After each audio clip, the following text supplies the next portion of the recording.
So what's up, everybody? It's me, True Star Screamer, and we're here with another Marvel Legends review. Ah, don't I say these actually been kind of fewer and far between, as we all know. I've been much more cherry picking with my Marvel Legends, and this is another one from this comic book wave. The whole build-to-figure waves just really haven't been getting to me lately. It's crazy. But these retro cards, I like them. Now the whole having with a little comic book in them is kind of cute. Doesn't really make too much for me, but hey, it's something. The figures themselves, though, ones I've opened up, I have enjoyed. I think I got the Miles Morales one here. I enjoyed that figure a lot. But this is the Daredevil, and it's based off the Man Without Fear series. This was a Frank Miller one, I believe. And this is the retro card. Comes a little comic. I actually got a lot of these guys. The only ones I haven't bought is actually Silver Surfer and Black Widow, and I might still get Surfer. But anyway, I digress. Enough about all this. Let's get the figure open and talk toys. You're probably asking yourself, True, why the heck do you have him this odd-ass pose? Well, the reason is because he can hold this odd-ass pose. I am liking this figure a lot. This odd-ass pose, as you see here, is showing off everything he can do, including balancing. Completely pinless. Double jointed elbows. Butterfly joints. The ballpoint waist. I love this. All figures should have this now. Oh, there he goes. You know what? I was doing pretty well there. My own hands were doing it. That's me. I was getting over ambitious. But honestly, this figure does so much. This is one of the best necks I have seen in a bit. Short probably only to the Punisher and the Netflix Daredevil. Yes, it's a black tracksuit. So, not a whole lot of paint on here. Though I do like the white shoes.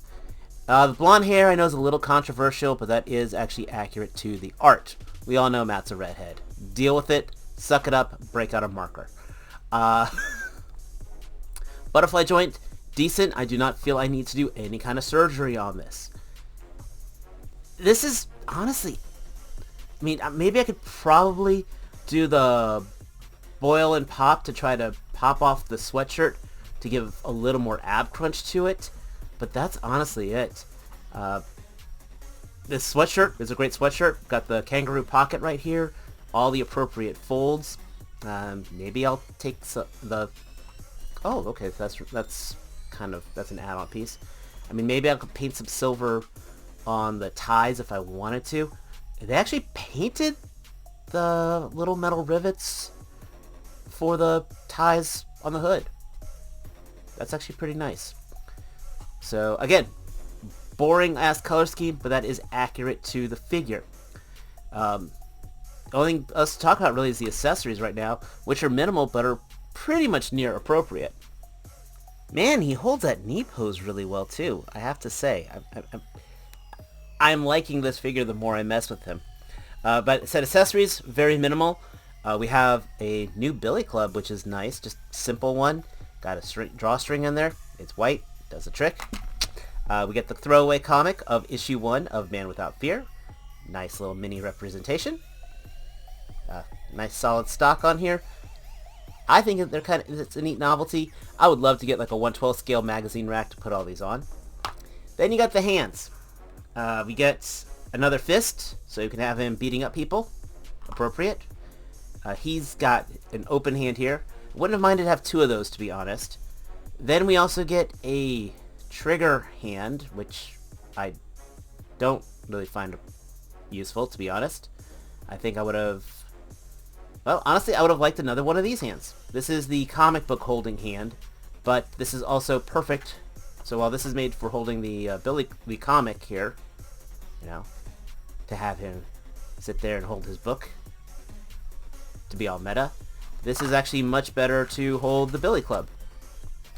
And I think I really would have preferred, or his, you know, not Billy Club, but his blind staff, whatever. I think I would have liked 2 of these hands as opposed to the trigger hand, to be honest. And that's honestly the major criticism I have, is just they gave him the wrong alternate hand. Seriously. That's it. You know, I could talk about the color again. Maybe, okay, drop-down hips. I really would have liked drop-down hips. I think that would have absolutely sold this figure to made it perfect. The sweatsuit is a perfect representation. I just wonder how we're going to reuse this. Maybe a variation of the tracksuit mafia. We'll get a sweatsuit mafia figure next. This partial cowl here, I look forward to seeing how we could reuse that. The shroud, maybe? That would be interesting. That's hitting a nice little D-list Marvel character. But as far as an action figure goes, it's a great figure. Generic as fuck. Sorry, pardon my language. But it's exactly what I want for the comic. And just breaking out the other Daredevil figure just to show you that I bought him. I didn't do a review for this guy just because by the time I got him, everyone else had him reviewed. So, but hey, there they are together. Still though, first of all, great year for Daredevil, just for figures in general. This is a great figure. This is a great figure. Like I said, generic as anything, but as far as a toy goes, I'm absolutely thrilled with it. It absolutely gives the look from the comic. It does what it needs to do for a masked vigilante. It's funny because due to the perfect sweatsuit, it doesn't allow much for customization, unfortunately.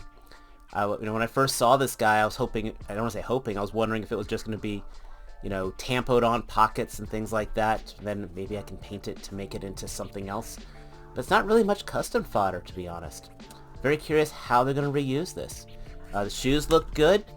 The face expression looks good. I really don't know much more I would have wanted, except for maybe 2 perfect staff holding hands, as opposed to the trigger figure hand, but, Marvel Legends are going to do what Marvel Legends are going to do. Overall, I actually recommend it. I think it would be kind of cool buying this and, putting other heads on there just to have more generic people in the crowd, or get yourself a Extreme Studios hallway and have this guy beat the hell out of a bunch of people. Just, watch out for the kicking the red head out the window. I heard that could drive a girl nuts a little later in the line. That's a Typhoid Mary reference for those who don't understand it. But, anyway, let me know your thoughts down below. Did you pick up this guy? Do you like him? Again, I recommend him. I think it's a fun figure. So, overall, not the worst lineup, worst figure I've handled this year. We'll talk about more of that early in January. Because those top 5s, because it's that time of year. Don't worry, I'm not going to try to cram it in before Christmas, but we'll try to get at least one more review up before the year ends. So this is not the final one, but I hope everyone is having a safe December. Let me know your thoughts down below. If you are new here, please hit that subscribe button, hit that like button, and as always, until next time, take care. Peace.